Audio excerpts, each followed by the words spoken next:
Hi, folks. The finger pointing continues in the Democrat Party. They're desperately trying to pin last week's catastrophic loss on anyone. Their loss in the executive, the Senate, and now the House is quickly turning into an existential crisis for a party that's completely divorced itself from the American worker, per Social Democrat Bernie Sanders himself. It's now clear that the election results were a repudiation of Biden's neoliberal policies as well as the progressive nonsense that's taken over the party, which in unison have caused many regular everyday Americans to feel disenfranchised in their own country, where illegal immigrants get free hotel stays, food cards with up to $1,400 a month, and as Kamala Harris suggested, possibly even transgender surgery to inmates and illegal immigrants. With all this going on, the question is, will Democrats take this moment to reflect and ground themselves in the interests of the American people? Or will they double down and continue to villainize anyone who didn't vote Harris as a racist misogynist? Let's see if we can find the answer over at MSNBC. This whole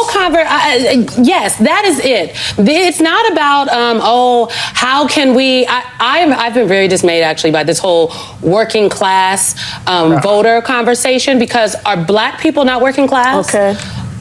If you really want to boil it down, if it was really about the issues, if it was really about the message, how did the message break through to black working class people and it didn't break through to the majority of anybody else? And I see y'all white women and Hispanic voters out there that are in my inbox right now saying, but we voted for her. Yes, but let me explain this how this works, okay? As a black woman in America, if something happens and somebody does something, then it's like, I understand I didn't do it, but we got to address the things for everybody else. So this is the box that we're in. I understand there are white women out here that voted for Kamala Harris, but baby, 52% of y'all voted for Donald Trump, and this was not the first time. So now, for the third time, so y'all got to come together and address it internally. So I understand you didn't do it, but enough people did, but y'all got to have a conversation. So that's just how, I'm just helping you understand, this is just how it works. The fact that you've been having this conversation for 3 election cycles should be all the evidence that you need to realize that this kind of rhetoric towards voter bases isn't effective. It's not working.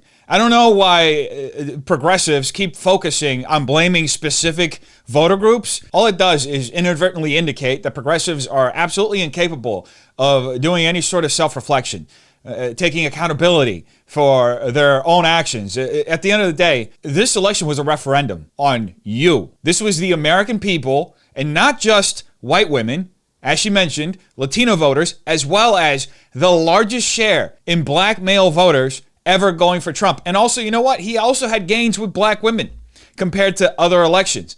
So this was across the board a repudiation of the Democrat Party agenda, of progressives, of neoliberalism's globalist agenda, allowing so many immigrants to come into the country and just displace so much of our economy, which affects primarily minorities, as this was discussed so often during the campaign. All progressives have to do in this situation is stop, take stock, and then think, where did we go wrong? But they're clearly incapable of doing that. At the end of the day, these kinds of conversations just highlight that progressives don't just have bad policies. They're also inherently incredibly dumb people, often to their own detriment. And it's crazy to me that this is just out in display. Like, you're just going around and parading how dumb you are, finger pointing, acting like toddlers, throwing fits, posting that on TikTok.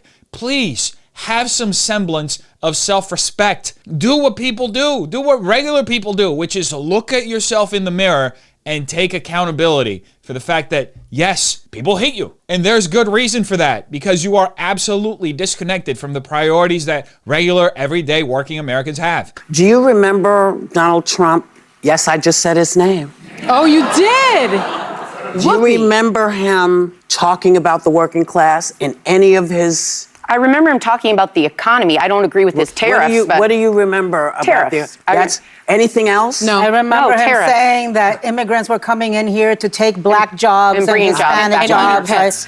But did you hear anything about what he was going to do, what the plan was? So we have rehired somebody who had no plan, who's kind of sucking his thumb and walking along, and said, here, you have the keys to the kingdom.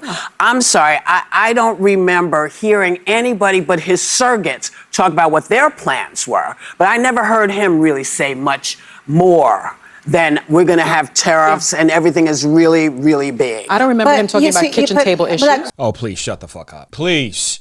Don't even start, okay? Rewriting the history of this whole campaign trail, it is insane to me. The View has to be the most low IQ program on television. It's so incredibly partisan. It's so one-sided to the Democrats and the progressives. All these ladies, including Ana Navarro, are all hacks. She says, oh, I'm a Republican. She literally backs every single Democrat talking point. She's just a symbolic Republican there who just agrees with every single thing that any person on the left says. By the way, I don't know if you noticed, but they reduced the ladies down from 5. They got the one person who used to work for Trump and was Republican and was giving them pushback for the last few days. It's just 4 now. You realize that? They have completed the echo chamber. So these ladies can just really be into each other's clits talking about how awful Trump is going to be. Anyway, to disprove Whoopi, because it's so easy to disprove it at this point, I can even take something that her candidate did, okay? And we're going to get to it in a second. But Trump not only talked about kitchen table issues, he not only talked about things that related to the working person, he made a point out of giving out specific policies that would address those interests and concerns. One of those being no tax on tips. I mean, I must have heard this guy say no tax on tips like a gajillion times. I've watched a lot of his rallies as well as Kamala Harris's rallies, which is how I noticed that she also said at one point, no tax on tips. She was literally trying to co-opt his own policy that he was flipping out on the campaign trail, which is ironic that Whoopi would all of a sudden say, he never talked about regular work and American stuff. There's a big one. Another one, no tax on overtime. Another one, he literally talked about completely cutting income tax. That's a big issue. Not sure that's ever going to happen because, you know, the IRS is so entrenched in our country, it's going to be one hell of a fight. But I think everybody would love that. I think working people would absolutely love that. These are just 3 instances of Donald Trump talking about kitchen table stuff, talking about working class interest related policies. What's another big one? Hey, how about we talk about grocery prices? That was like 80% of his messaging was about how inflation was out of control, things were not affordable. That's a working class issue, no? You think people voted for Trump? Why? How long are progressives and the left going to keep running with this narrative that people voted for Trump just because they're racist and misogynist and pretend like he wasn't directly talking to their economic interests, which is the reason why he won? It's just crazy to me how every day people get on these mainstream leftist platforms and try to spin and respin and reframe these narratives and pretend like we don't remember what happened 2.5 weeks ago. It wasn't even that far back, and you're already saying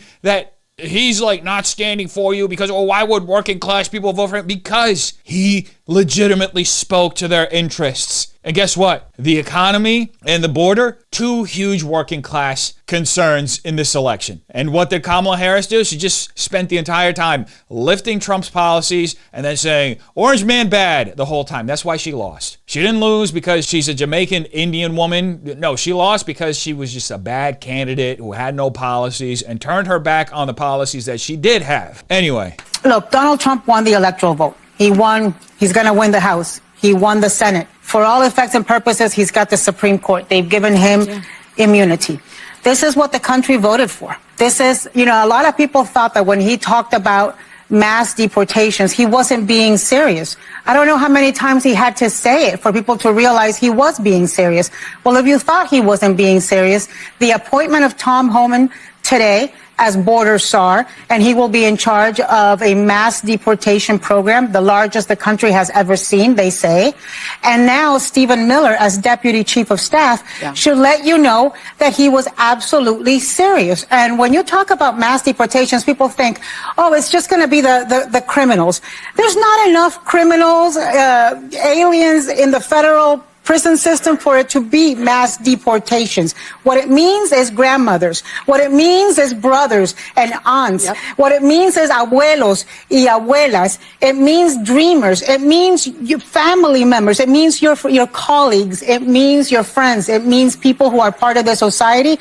And look, America, you know, those of you who voted for Trump, this is what you wanted. This is what you voted for. You screwed around and you're about to find out. I don't think that anybody who voted for Trump while having concerns over the border voted for him thinking that he was just, joshing around talking about, hey, let's get those illegals out. I think that the vast majority of people, if not every single person who voted for him with interests around controlling the mess that's going on the border, voted hoping that he would do that and he would be very strict and severe with his actions. I think Democrats are trying to lean on this sympathetic rhetoric of like, oh, your abuela is going to get deported. Nobody gives a shit. They don't. Nobody gives a flying fuck. In the words of Tom Homan, the new border czar who was recently appointed, when he was asked, well, what are you going to do about the families? You can't just deport one person. He said, well, families can be deported as well. And that's what Americans voted for. We're sick and tired of this shit. And by the way, if they were to deport 10 to 20 million people,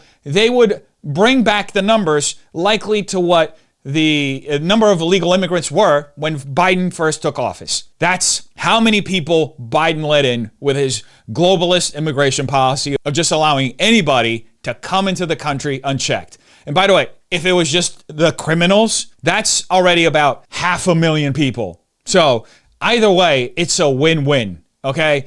Either way, it's going to be a move in the right direction. And illegal immigrants right now in New York, for example, have access to hotels like the Roosevelt Hotel, which New York City is spending $60 million a month to house freely illegal immigrants in that hotel. They're also giving some illegal immigrants debit cards with up to $1,400 a month so they can get food. And why is that? Because before they were giving them food. They were literally giving them 3 meals a day. And some of the illegal immigrants weren't eating those meals because it was culturally insensitive food. Okay, they didn't like the food. So what did the government do? They just gave them cash cards so that they could run around town and do whatever the hell they wanted with those cash cards. My state of California, they're giving illegal immigrants zero money down, zero interest home loans. What happened to Americans? Why are we all of a sudden last in line for everything? I know New York has a serious homeless problem. California has a serious homeless problem, and they're incapable of fixing these issues.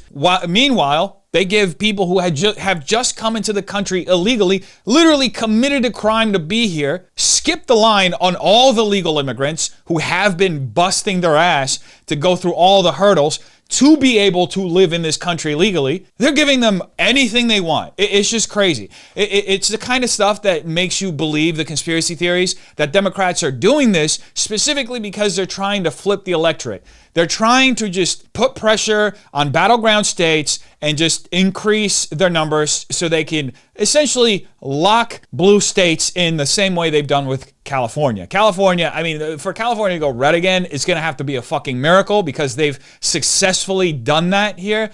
And that's what they're trying to do in other states. Ohio, for example, it's a Democrat's dream, Anyway, speaking of dreams, some Democrats out there are just apparently losing touch with reality because, believe it or not, this is what a Democrat surrogate recommended Joe Biden do on CNN. Joe Biden's been a phenomenal president. He's lived up to so many of the promises he's made. There's one promise left that he could fulfill, being a transitional figure. He could resign the presidency in the next 30 days.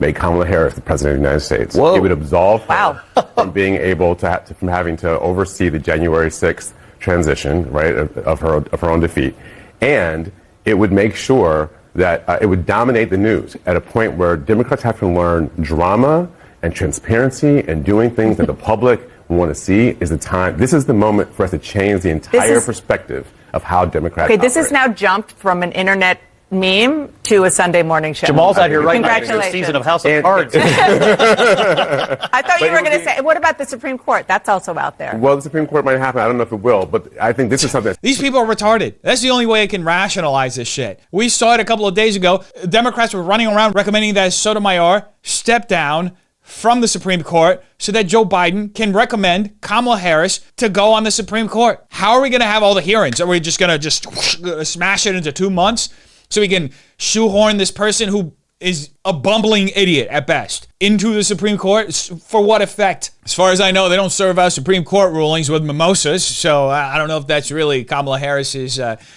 favorite place to be at. Anyway, the whole idea that Joe Biden was a good president at all, it's completely destroyed by the referendum that happened last week. It's evident that Democrats are living in a world of delusion. They're sitting unironically on daytime news shows on CNN talking about how the American people want transparency and drama. Like, bro, what are you talking about? We just want a little bit more money in our pockets. We don't like the drama. A lot of people who voted for Trump voted because they remember how things were when he was president. They also heard out his economic policies and they were like, oh, wow, that makes sense. That Kamala Harris chick, she's got nothing for me. She's just ripping off his policies. Why would I vote for her? I don't even know who the hell she is. I know who this guy is. I've seen him around for 10 years. When he was in the Oval Office, I had more money in my pocket. And now I don't. I really want to be able to buy a house. Literally, that's what it is.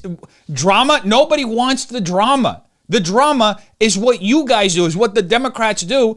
And people hate that shit. They hate it. People, I can't tell you enough. When the whole Russiagate shit was happening, I couldn't stand listening to it anymore. It's part of the reason why I started looking at Trump as a more empathetic figure, because of how much I had to hear up and down about the Mueller report and the Steele dossier, which was fake Hillary Clinton opposition research BS. It literally turns people off to your party, the drama. Nobody likes it. Stay away from it.